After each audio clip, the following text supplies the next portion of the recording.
Parece que no le fue nada bien a Donald Trump a su regreso a los Estados Unidos proveniente de China. Lo primero que encontró al llegar fue un mensaje que pudo ver desde los cielos.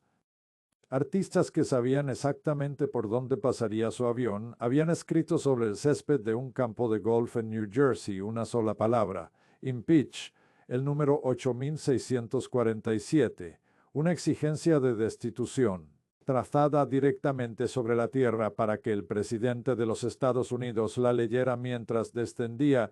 Esa escena resume perfectamente el momento político que atraviesa hoy la Casa Blanca. Trump volvió de China intentando vender una imagen de fortaleza internacional. Lo que encontró fue un desplome bursátil, críticas de sus propios aliados políticos y, lo más revelador de todo, una demanda de juicio político que ya no viene únicamente de la oposición demócrata, viene de su propia base electoral, de personas que votaron por él 3 veces, que fueron a sus mítines, que compraron las gorras rojas de Make America Great Again, que defendieron el movimiento MAGA durante años frente a familiares y amigos, y que hoy están profundamente arrepentidas y exigen públicamente su salida inmediata. Eso no es una protesta marginal, es el colapso del contrato político más importante que sostenía a este gobierno. Esto, amigos, es lo que los grandes medios no te están contando con la claridad que merece, y por eso estoy aquí. Si este canal te da la información que los grandes medios no quieren darte, este es el momento de suscribirte, activar la campanita y compartir este video con todos los que quieran entender de verdad lo que está pasando en el mundo. Cuéntame, ¿desde dónde me estás viendo hoy? Déjame tu ciudad y tu país en los comentarios. Quiero saber si estás en México, en Colombia, en España, en Argentina o en cualquier rincón del mundo hispanohablante. Y si este análisis te resultó valioso, dale like ahora mismo y compártelo. Aquí seguimos sin filtros y sin censura. Soy académico de ciencias políticas y teórico de las relaciones internacionales. Durante décadas he examinado las dinámicas de la política global a través del prisma del realismo, argumentando que la anarquía del sistema internacional impulsa a las grandes potencias a buscar seguridad regional para garantizar su supervivencia. Siempre he sostenido que una comprensión clara de la estructura del sistema, la lógica del poder y la inevitabilidad de la competencia entre estados es fundamental para analizar el comportamiento internacional. Hoy quiero explicar cómo llegamos a esta coyuntura y qué debemos hacer para restaurar una evaluación sobria y rigurosa de los desafíos que enfrentamos en la política mundial. Lo que estamos viendo no es solo una crisis de popularidad, es la ruptura de un contrato político. Los votantes que apoyaron a Trump lo hicieron sobre promesas muy concretas: bajar el precio de la gasolina, reducir la inflación de manera significativa y alejar a los Estados Unidos de conflictos extranjeros que no le corresponden y que drenan recursos que podrían usarse en casa. Ninguna de esas promesas se cumplió. Al contrario, la inflación se acumuló, los precios de la energía subieron a niveles que muchas familias no pueden absorber, y Estados Unidos se involucró militarmente en un conflicto regional con Irán que nadie pidió y que nadie sabe cómo resolver. Un votante retirado de Pensilvania que trabajó toda su vida como agricultor describía su situación con palabras simples y contundentes: ya no aguanta el alza del combustible. Trump le prometió que bajaría muy rápido. Ese momento sencillamente no llegó. Lleva diciéndolo desde hace año y medio. No ha llegado y no llegará. Lo que sí llegó fue una inflación disparada, precios de energía en niveles históricos que no se veían desde hace años y una política exterior que arrastra a los estadounidenses hacia conflictos que nunca pidieron. En regiones donde los intereses directos de los ciudadanos comunes son prácticamente inexistentes, las líneas telefónicas de canales que durante años fueron abiertamente pro-Trump se llenaron de ciudadanos que expresaron arrepentimiento en voz alta, sin filtros y sin vergüenza. Personas que rompieron sus gorras rojas frente a las cámaras, que dijeron que no quieren tener más nada que ver con el movimiento que creían que los representaba. Eso no es una anécdota mediática ni un fenómeno pasajero. Desde el realismo político es una señal estructural gravísima que ningún operador político puede ignorar. Cuando un líder pierde a su base de apoyo más fiel, la que nunca lo abandonó en las crisis anteriores, pierde también el único activo que lo diferenciaba de cualquier otro político convencional y que hacía viable su proyecto de un poder a largo plazo. Pero la señal más perturbadora, desde mi perspectiva como teórico del poder internacional, no fue la protesta en el campo de golf, ni la llamada del votante decepcionado. Fue lo que Trump dijo sobre Taiwán al regresar a suelo estadounidense y la distancia entre lo que cayó en Beijing y lo que declaró en Washington. Recordemos que durante su visita a China, Xi Jinping puso como condición para recibirlo que Trump no mencionara Taiwán en su presencia. Era una condición pública conocida antes de que aterrizara el Air Force One en Beijing, y Trump la aceptó. Se quedó callado 3 veces cuando le preguntaron sobre el tema frente al líder de la potencia rival. En territorio chino, ante las cámaras del mundo, ese silencio no fue diplomático, fue una capitulación. Ya en suelo estadounidense, sin la presión directa de Xi, Trump abrió la boca y lo que dijo fue, en sustancia, China es enorme y poderosa. Taiwán es una isla pequeña, a 59 millas de la pequeña costa china, y Estados Unidos está a 9.500 millas de distancia. Eso es un problema un poco difícil, dijo, y añadió que Taiwán sería muy listo al calmarse un poco. Eso no es una declaración diplomática ambigua. Eso es una señal inequívoca de abandono.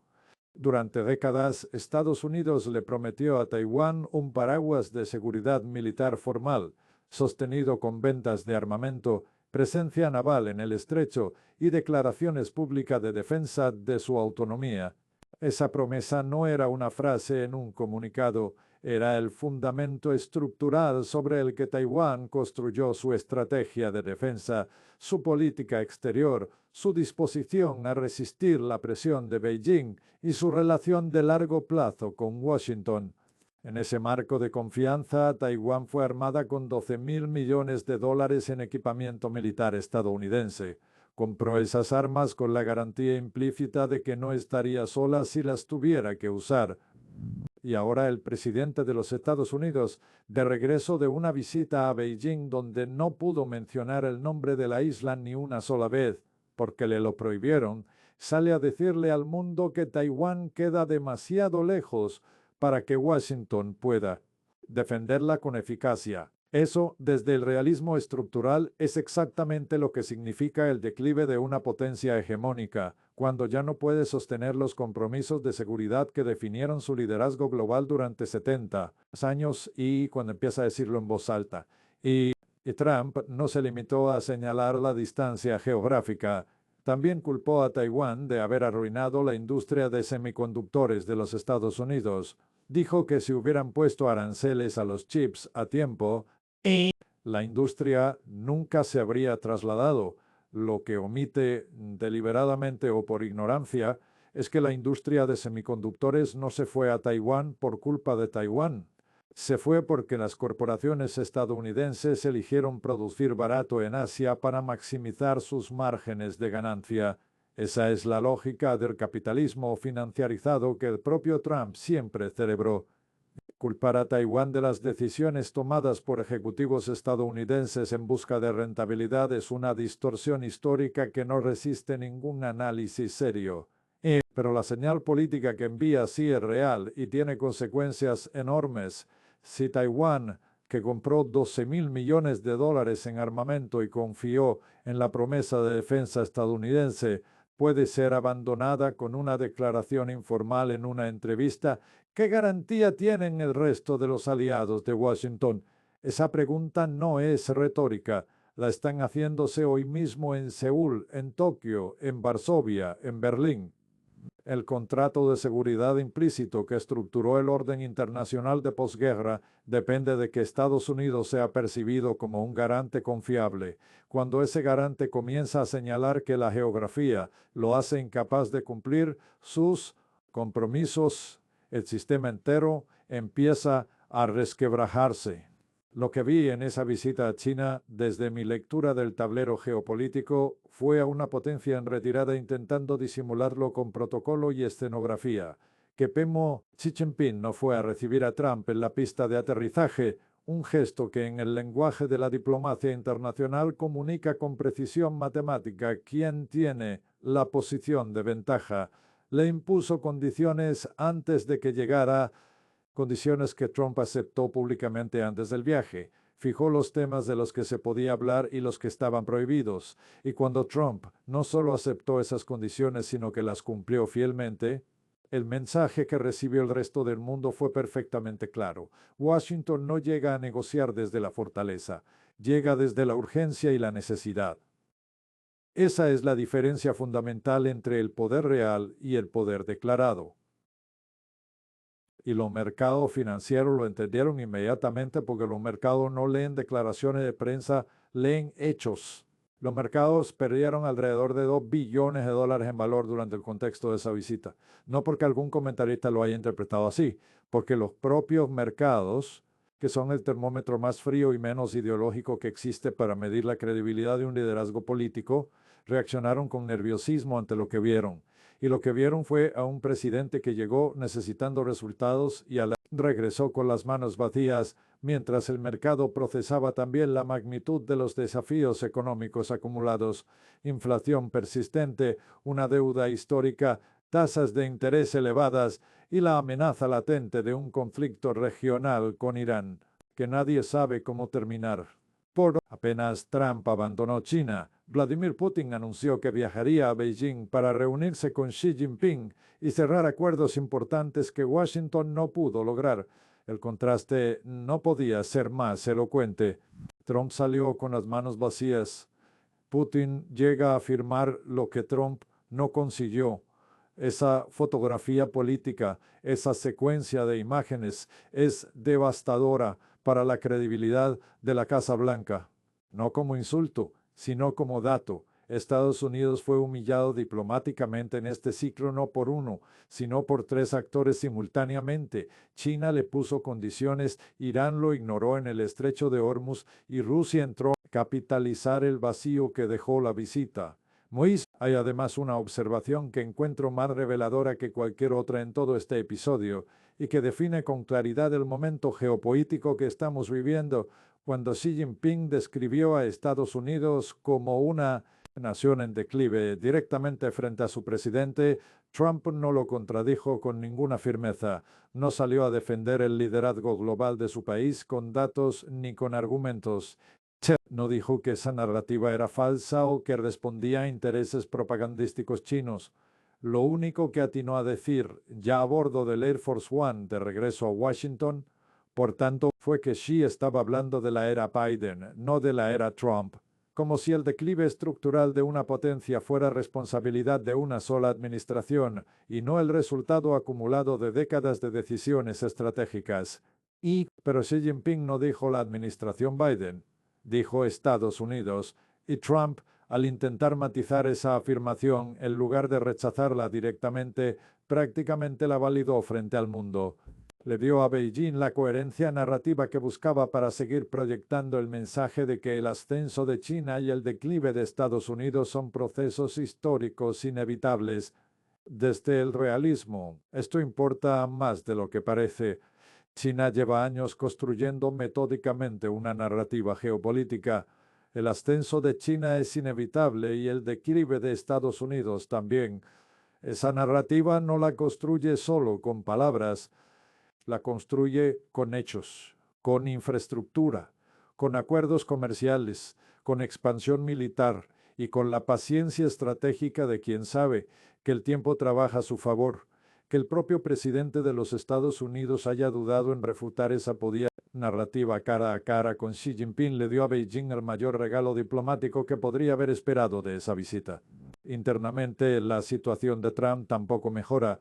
Al mismo tiempo que regresaba de China con ese resultado, se conoció que su administración estaba creando un fondo de $1.700 millones para compensar a personas que enfrentaron cargos relacionados con los disturbios del Capitolio del 6 de enero.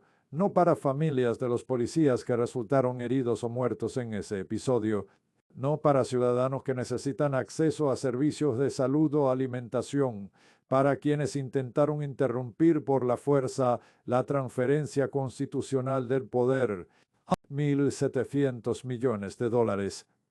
Porque mientras Trump intentaba compensar su fracaso diplomático con señales identitarias hacia su ala más radical, sus votantes moderados y trabajadores seguían calculando el precio del combustible, el costo del seguro médico y la inflación que nos cede. Esas dos bases no tienen los mismos intereses y gobernar para ambas simultáneamente es una contradicción que ninguna cantidad de fondos de compensación puede resolver. La situación en el estrecho de Hormuz tampoco mejora y merece atención, porque es uno de los indicadores más concretos de cómo cambió el equilibrio de poder en la región. El tráfico marítimo occidental sigue reducido significativamente. China hace pasar sus buques sin problema. Los aliados de Washington son los que enfrentan restricciones y riesgos operativos. Eso no es una casualidad logística ni un efecto colateral menor. Es una demostración de poder perfectamente calculada y sostenida.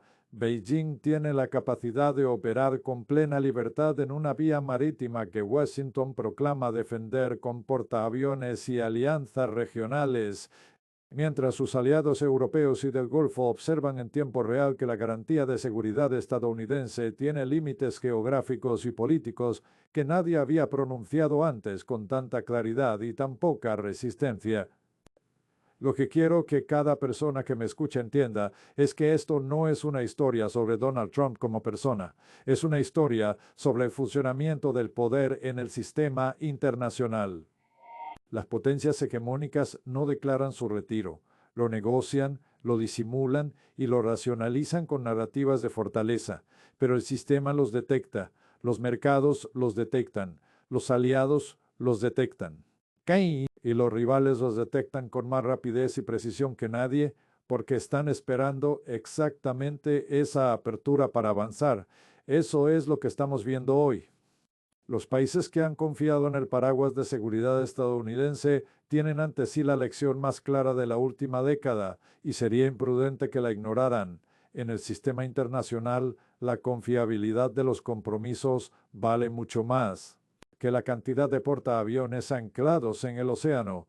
Qatar, Bahrein, Jordania y Arabia Saudita ya están diversificando activamente sus relaciones diplomáticas y económicas. Japón y Corea del Sur están reconsiderando la profundidad de su dependencia de la garantía de seguridad estadounidense. Europa está acelerando su agenda de autonomía estratégica con una urgencia que hasta hace 2 años habría parecido innecesaria. Y todos ellos están observando con máxima atención lo que le ocurrió a Taiwán, una isla que compró $12.000 millones en armamento estadounidense, que confió en la promesa explícita de protección y que fue abandonada en una entrevista de televisión con una frase sobre la inconveniencia de las distancias geográficas. Esa es la lección geopolítica de este momento y no la aprendo de los titulares de hoy. La vengo documentando y argumentando desde hace décadas en el estudio sistemático del realismo estructural y de los ciclos de poder de la grande potencia. Las alianzas no se sostienen con declaraciones de amistad ni con fotos diplomáticas en palacio. Se sostienen con la percepción sostenida y verificada de que el aliado es genuinamente capaz y está verdaderamente dispuesto a cumplir sus compromisos cuando la situación se pone difícil, cuando el costo real aparece. Cuando esa percepción se rompe, el sistema internacional no espera, se reorganiza con una velocidad que siempre sorprende a todos quienes la protagonizan desde adentro. Y lo que estamos viendo ahora mismo en tiempo real durante este ciclo de noticias, que parece no detenerse, es exactamente esa reorganización en marcha. Un mundo multipolar tomando forma concreta mientras Washington intenta, con cada vez menos éxito, sostener la narrativa de un liderazgo global que los hechos desmienten episodio a episodio. Visita diplomática, y